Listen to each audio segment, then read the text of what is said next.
শর্ত সাপেক্ষে আইএসএফ এর সভার অনুমতি আদালতের। ভিক্টোরিয়াল মেমোরিয়াল সামনে সভা করতে পারবে না আইএসএফ। সভার দায়িত্ব থাকা ব্যক্তির নাম জমা দিতে নির্দেশ হাইকোর্টের। দুপুর 2:30 থেকে বিকেল 4:30 পর্যন্ত সভা করতে পারবে আদালতের নির্দেশ। 1000 জনের বেশি সমর্থন নয় বিচারপতি সেনগুপ্তের নির্দেশ। বেশ কিছুদিন আগে ভিক্টোরিয়া হাউসের সামনে বিজেপি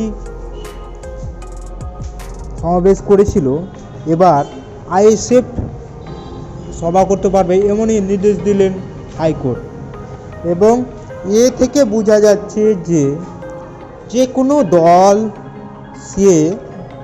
যে কোনো জায়গায় শর্ত সাপেক্ষে সভা করতে পারবে এমনই ইঙ্গিত হাইকোর্টের ডিভিশন বেঞ্চ সেনগুপ্তের। বা শাসক দল তৃণমূল কংগ্রেসের তরফ থেকে বলা হয়েছিল যে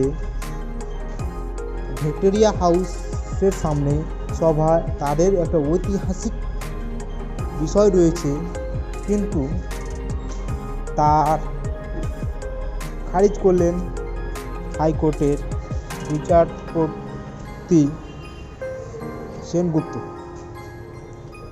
এবং আইএসএফকে সভা করার আদেশ দিলেন এবং শর্ত সাপেক্ষে আইএসএফ সভার অনুমতি আদালতে। ভিক্টোরিয়া হাউসের সামনে সভা করতে পারবে আইএসএফ।